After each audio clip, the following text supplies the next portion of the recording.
अस्सलाम वालेकुम, नमस्ते, सत श्री अकाल। वीडियो देखने वाले सबके लिए दुआ है कि आप जहाँ भी रहें खुश रहें, शाद रहें, आबाद रहें और हमारे चैनल पे अपना प्यार दिखाते रहें। एक भाई साहब हमारे साथ जुड़े हुए हैं काफ़ी अरसे से, तो हमें हमें वीडियोस देते रहते हैं। एक वीडियो जो है इसी तरीके से जो है भगवान को मृत्यु आती है या नहीं आती, इस हवाले से उन्होंने वीडियो दी है। देखते हैं इस वीडियो को। इस वीडियो के ऊपर हमारा ओपिनियन अगर आप जानना चाहें तो वीडियो के लास्ट तक बने रहिए। मेरा नाम है नदीम इकबाल जंजुआ, मेरे साथ हैं Mohammad Sameer Khokhar. So guys let's start.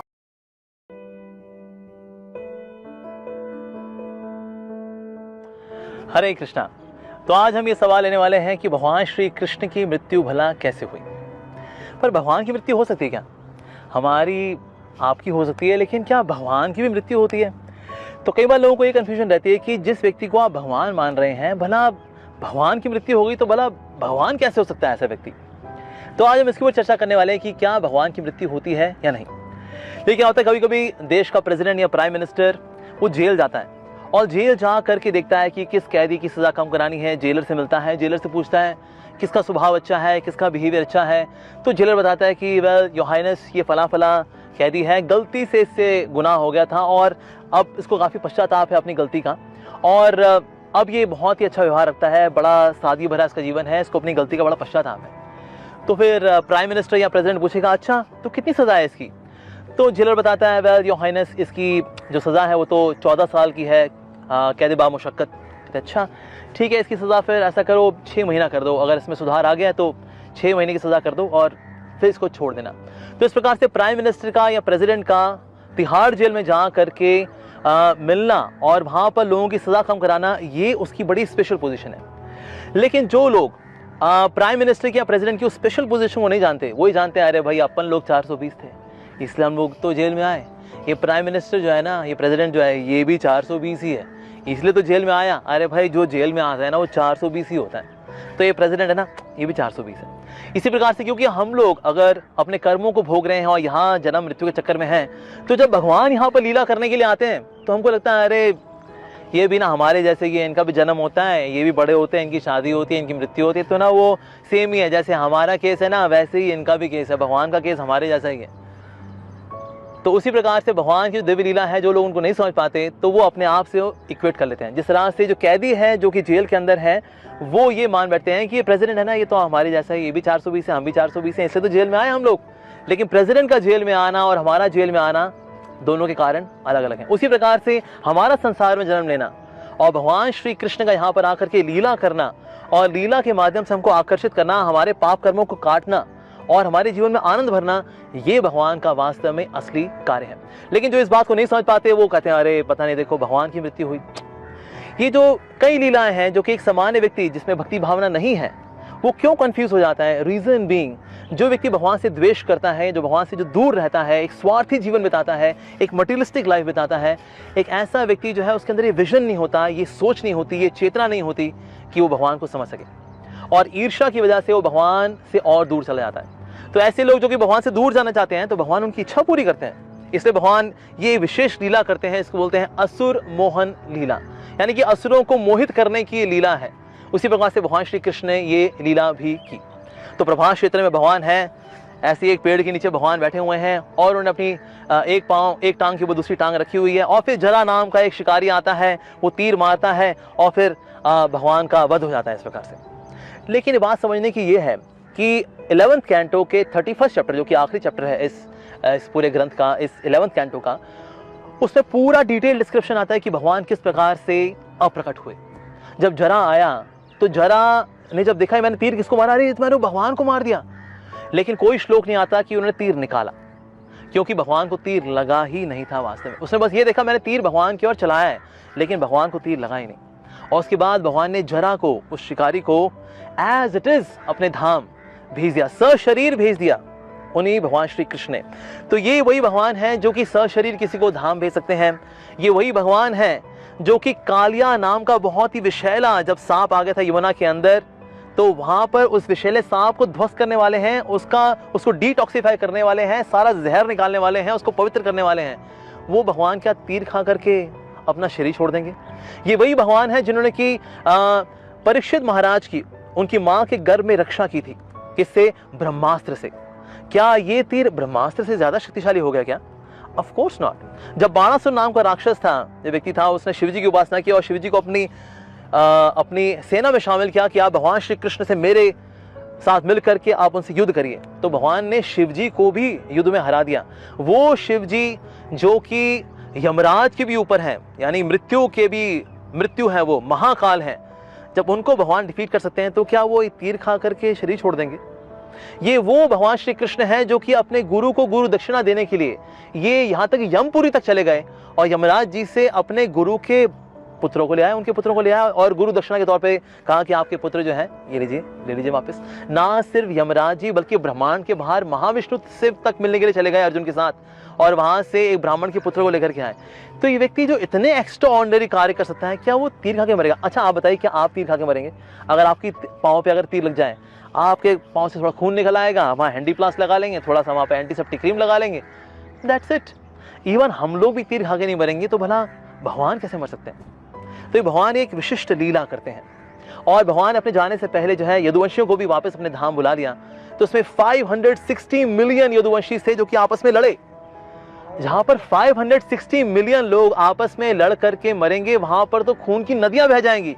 जहां खून की नदी बह रही होगी वहां हिरण घूमेगा, वहां शिकारी आएगा? Of course not.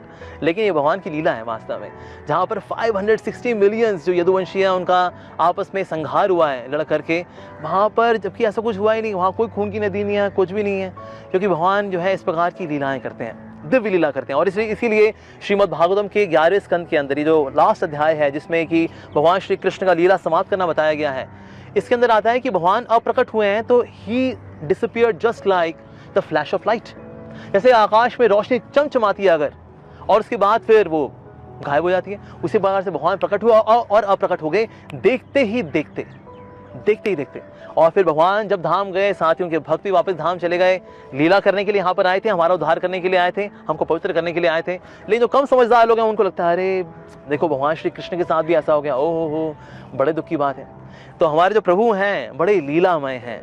भगवान चाहते तो बड़े सादे तरीके से जा सकते थे, लेकिन लीला करते हैं भगवान, because the Lord is so dynamic. भगवान लीलाओं से भरे हुए हैं। तो जो उनके भक्त हैं उनकी इन लीलाओं को सुन करके, उनके बारे में श्रवण करके और उसमें आत्मनिवेशन करके बहुत ही relish करते हैं कि भगवान हमारे ठाकुर जी कितने ज्यादा अद्भुत हैं, आश्चर्यचकित कर देने वाले हैं। लेकिन जो असुरी प्रवृत्ति वाले हैं, जो भगवान से द्वेष करने वाले हैं, ईर्ष्या करने वाले हैं, भक्ति भावना दिल में ना रखने वाले लोग हैं, उनके लिए है असुर मोहन लीला कर। देखो जी, भगवान जी की भी मृत्यु हुई थी, वो तीर खा के हुई थी। वेल, अगर आप डिटेल में पढ़ना चाहते हैं तो प्लीज आप पढ़िए शास्त्र श्रीमद् भागवतम का 11th कैंटो, उसका 31st चैप्टर है, उसमें डिटेल डिस्क्रिप्शन है कि भगवान श्री कृष्ण किस प्रकार से अप्रकट हुए हैं। और जब हम शास्त्रों के आधार पर अपना ज्ञान लेंगे तो हम भगवान की दिव्यता को समझ पाएंगे वास्तव में। तो इस प्रकार से भगवान श्री कृष्ण की जो दिव्य लीला है, जिसको कि असुर मोहन लीला बोला जाता है फॉर द नॉन बिलीवर्स और द एथियस्ट और दोज हु आर एग्नोस्टिक्स, पर जो डिवोटीज हैं वो इसको relish करते हैं। तो भगवान की जो लीलाएं हैं वो अचिंत्य हैं, लेकिन भगवान की लीलाओं को हमने अगर दिमाग से समझना चाहेंगे तो नहीं समझ पाएंगे, बिकॉज हमारे ब्रेन में क्या है, left hemisphere and right hemisphere. On left side nothing is right, on right side nothing is left. तो ऐसे 1.5 किलो के फलूदे से जिसको दिमाग बोलते हैं, भला आप कैसे भगवान की लीलाओं को समझ सकते हैं? तो भगवान की लीलाएं जो है हृदय में प्रकाशित होती हैं, जब श्रद्धा भावना होती है, भक्ति की भावना होती है, तो भगवान ये दिव्य ज्ञान हमारे हृदय में प्रकाशित करते हैं। तो इसलिए भगवान का वध नहीं हुआ, भगवान की कोई मृत्यु नहीं हुई, भगवान अजर है, अमर है और हमेशा नित्य यौवन है भगवान वास्तव में। और शास्त्र में इसीलिए उनका कोई बूढ़ी तस्वीर नहीं आती। जैसे भगवान श्री कृष्ण जब गीता बोली उस समय वो 125 ईयर्स के हैं, पर क्या उनकी दाढ़ी है और ग्लाइकोडिन पीते पीते गीता बोल रहे हैं? Of course not. He's still young, handsome, dashing. Reason being भगवान के ऊपर किसी प्रकार का जन्म मृत्यु बुढ़ापा बीमारी का कोई प्रभाव नहीं पड़ता। Reason being his body is spiritual. नमामीश्वरम सच्चिदानंद रूपम, उनका रूप जो है वो सच्चिदानंद रूप है, जिसमें ना जन्म है, ना मृत्यु है, ना बुढ़ापा है, ना बीमारी है। तो इसलिए अगर उनकी दिव्यता को हम समझ जाएंगे तो हम कभी भ्रमित नहीं होंगे। और इसीलिए भगवान गीता के अंदर कह रहे हैं, जन्म कर्म च में दिव्य, मेरा जन्म और मेरे कर्म दोनों ही दिव्य हैं। और जो इस बात को समझ लेता है वो शरीर त्यागने के बाद मेरे धाम को आता है वापस, और वापस उसका संसार में जन्म नहीं होता। तो इस प्रकार से भगवान की दिव्य लीला है, संसार में अपनी लीला समाप्त करने की, ये भी अपने आप में बड़ी दिव्य लीला है। और इसको दिव्य मानते हुए अगर हम इसको समझेंगे तो निश्चित रूप से हमारी भगवान में और अधिक श्रद्धा बढ़ेगी। Thank you very much for watching. Hare Krishna. बहुत ही जी हैरान कौन, और मेन बात ये आएगी बीच में जी कि ये सनातन धर्म के हवाले से हमारे हमें जानकारी क्योंकि मिल रही है, और सनातन धर्म के ही कह लो के माध्यम से हम जो है इसे एक्सप्लेन कर पाएंगे। क्योंकि अगर देखा जाए तो श्री कृष्ण जी के खास लेकर जो है ये बात की गई है। वैसे तो सनातन में शिव जी भी हैं, विष्णु जी भी हैं, बहुत सारे और भी इनके अवतार हैं, तो वो भी हैं, पर यहाँ खास तौर पर श्री कृष्ण जी का जिक्र किया गया है कि उनकी जो कह सकते हैं कि क्या श्री कृष्ण जी की भी मृत्यु हुई, या कहीं ना कहीं वो लीला करने आए, लीला करके चले गए। और मेन बात यहाँ समझाने की जो इन्होंने मिसाल दी है, वाकई वो मिसाल बड़ी इंपॉर्टेंट है और बड़ी खास है। आज भी अगर देखा जाए कोई प्रधानमंत्री, कोई कह सकते हैं कि बड़ा जो है, अगर जो कह सकते हैं कि पद वाला बंदा अगर जेल में चला जाए, तो वाकई उसका जाना, और एक बंदा जो कहीं ना कहीं कोई जुल्म करके, कोई कह लो कि गलतियां करके, कह सकते हैं कत्लो गारत करके कोई बंदा जाता है, तो कितना फर्क है। तो ये चीज यहाँ समझने में आती है कि हिंदुइज्म में जिनको भगवान माना जाता है श्री कृष्ण जी हो, तो वो उनका धरती पे आना और हमारा कहीं ना कहीं, तो इन्होंने कहा कि ये फर्क है, सेम नहीं है। वो आए थे लीला करने के लिए, और हम कहीं ना कहीं आम लोग जो है, हम कहते हैं कि सनातन में माना जाता है बहुत सारे जन्म होते हैं, तो हम पिछले जन्म के पापों को भी भोगने के लिए यहाँ आते हैं। तो मेन बीच में बात हो जाती है फिर ये कि जो वहाँ लास्ट टाइम हुआ था, क्या जब श्री कृष्ण जी को वो तीर लगा, और मैं समीर भाई से भी बीच में बात कर रहा था कि मैं सवाल नहीं करता हूँ, मैं बस वक्त पे पर छोड़ देता हूँ चीजें, क्योंकि सवाल करने से कहीं ना कहीं जो है किसी को गुस्सा ना आ जाए, तो मैं ज्यादातर अवॉइड ही करता हूँ। तो आज उन्होंने इस सवाल का भी जवाब दिया है। मैं मेरे जहन में ये था कि श्री कृष्ण जी इतने ताकतवर थे, इतना मतलब उनके अंदर ताकत थी, सब कुछ था, तो क्या वो एक तीर लगने से, तीर भी कहाँ बताया जाता है पाँव में लगा, तो पाँव में तो तीर, बाजू में तीर लगता है, बहुत सारे हमने किस्से पीछे इतिहास में सुने हैं, तो यहाँ पट्टी की जाती थी, इसमें मरने का चांस जो है ना 1% भी नहीं था। मैंने तारीख को देखा है, बहुत सारी जंगों के बारे में मैंने पढ़ा है, तो मैंने नहीं देखा कि कोई बाजू पे किसी को तीर लगा और उस तीर के लगने से मतलब उसी टाइम डेथ लग होती है। एक वो जख्म अगर घाव बन जाता है बड़ा, अगर उसमें कीड़े पड़ते हैं या कैंसर बन जाता है, तो एक अलग स्थिति है। पर कहीं ना कहीं कहा जाए कि एक छोटे से जख्म से कोई मर जाए, ये मुमकिन ही नहीं है। तो मुझे ये बार बार जेहन में आता था, पर मैंने सवाल कभी नहीं किया। पर आज इन्होंने बताया कि ये जो कह लो कि लीला है, ये लग है। इन्होंने कहा कि वो बंदा जो आया था उसने तीर तो मारा, तीर पाँव में नहीं लगा, ये एक लीला थी। फिर उस बंदे को इस तीर चलाने के बेवस जो है उन्हें परलोक भेज दिया था। श्री कृष्ण जी ने उन्हें जिस्म के साथ परलोक भेजा, और साथ में श्री कृष्ण जी का कह लो कि एक बहाना था, एक कह लो कि इस तरीके की स्थिति बनी थी कि वहां यहाँ जो वो आए थे करने के लिए, जो उनका एक लीला रचनी थी, उन्होंने जो कह सकते हैं कि यहाँ के लोगों को जो धर्म सिखाना था, श्री कृष्ण जी ने धर्म सिखाया, कुछ लोगों को पापों से मुक्त करना था, वो किया। इस धरती पे कह सकते हैं कि जो मुख्तलिफ किस्म के कह लो कि जुल्म सितम चल रहे थे, कह सकते हैं कि जो धृतराष्ट्र ने जो जो किया, जो अगर देखा जाए दुर्योधन ने जो जो किया, तो उनकी दंड देने के लिए श्री कृष्ण जी यहाँ आए। मुख्तलिफ कह लो के वक्तों में ऊपर मुख्तलिफ लीला की, फिर अब उनका कह लो कि अंतिम समय आया, फिर वो उन्होंने धरती को छोड़ना था, तो वो धरती से कैसे छोड़े, वो एक तीर का एक बहाना था, उसी माध्यम से श्री कृष्ण जी यहाँ से चले गए। बिल्कुल जी। ये देखें, ये जानकारी जो भाई साहब की तरफ से हमें मिली है, ये बड़ी अच्छी जानकारी है। हम भी शुरू से यही कथा सुनते आए हैं, पढ़ते शिढ़ते हम है को नहीं है, सर्च जो है वो करते को नहीं है ताकि ये सही है या गलत है। तो बहुत सारे लोग इस चीज को मानते हैं कि ठीक है, लेकिन जो ऑथेंटिक चीज है आज वो खुल के सामने आई है। सही बात है कि जिनको मृत्यु आ जाए वो तो भगवान हो ही नहीं सकते, तो भगवान को कभी मृत्यु आ ही नहीं सकती, क्योंकि मृत्यु और जीवन जो है ये तो सारा कुछ उनके कंट्रोल में होता है, तो वो कैसे ये सारी चीजें हो जाती हैं। तो इन चीजों को समझना जरूरी था। और इन्होंने बताया जी, इन्होंने कहा कि भगवान जो है उनकी मृत्यु को नहीं हुई, ना ही उनको तीर लगा, ना ही कुछ इस तरह की चीजें हुई हैं। लोगों ने जिस तरह से वो सारी चीज बनाई हुई है। अब सवाल यहाँ पे दूसरा उठता है।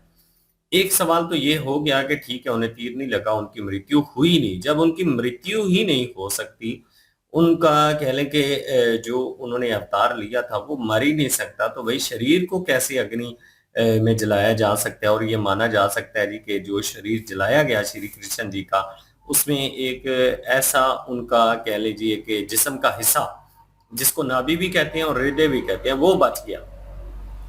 वो बचने के बाद जो है वो कह लें कि आज भी जगन्नाथ जी के मंदिर में माना जाता है कि वो मौजूद है, और वो 9 साल या 16 साल के पीरियड में एक दफा उसको चेंज किया जाता है। तो फिर ये सारी चीज हुई नहीं है, तो आखिरकार वो जो हृदय है या वो जो नाभि है वो क्या चीज है। क्योंकि ये तो हुआ ही नहीं है। तो ये चीज आप लोग कमेंट सेशन में बता दें और इस माध्यम से हम वीडियो भी लेकर आएंगे, क्योंकि अब ये चीज जो क्लियर हुई है वो चीज भी क्लियर होनी चाहिए। और झंडे वाली बात जो है वो भी क्लियर हुई कि नीचे से वो खड़े होके जो भी देखता है उसको उल्टी दिशा नजर आती है, तो वो वहां पे जो झंडा चेंज करते हैं उन्होंने बताया, उन्होंने कहा ऐसा कुछ भी नहीं है। ये चीज भी उन्होंने जो है वो बता दी। उसके अलावा भी कई सारी ऐसे रहस्य हैं जिनके ऊपर टिप्पणियां की गई हैं और उनको उनकी रियलिटी क्या है वो चीजें यहाँ पे बताने की जरूरत है। और हमारी भी कोशिश है, साथ साथ हमें भी जानकारी मिलती रहेगी, साथ साथ आप लोगों के साथ बातें भी शेयर होती रहेंगी। बिल्कुल जी, बहुत सी कह लो कि ऐसी ऐसी चीज़ें हैं कि अगर देखा जाए ये इंटरनेट नहीं था तो सवाल भी कम उठते थे। अगर वाकई अगर देखा जाए, पीछे ही हमने एक वीडियो की है, तो वाकई समीर भाई का भी सवाल सुनने के बाद वाकई मैं भी शॉक्ड हुआ हूँ। जितने दिमाग होते हैं उतने ही ज्यादा सवाल होते हैं। वाकई बड़े हैरान कुन सवाल है। बाकी मेन बात ये आ जाती है कि सनातन धर्म जो है वो अलग है। वो अपने, मैं देखता हूँ कि सनातनी जो गुरु लोग हैं, जवान भी हैं या जिस स्थिति में भी हैं, वो अपने धर्म की हर चीज को कहीं ना कहीं बड़ी जानकारी रखते हैं और उसे डिफेंड करते हैं। देख लें कि इस चीज को भी यहाँ गुरुजी अच्छे तरीके से डिफेंड करते हुए नजर आए। बिल्कुल जी, ये थी आज की वीडियो। इस वीडियो के माध्यम से आप लोगों का क्या कहना है, आप लोग कमेंट सेक्शन में अपनी राय जरूर दीजिएगा।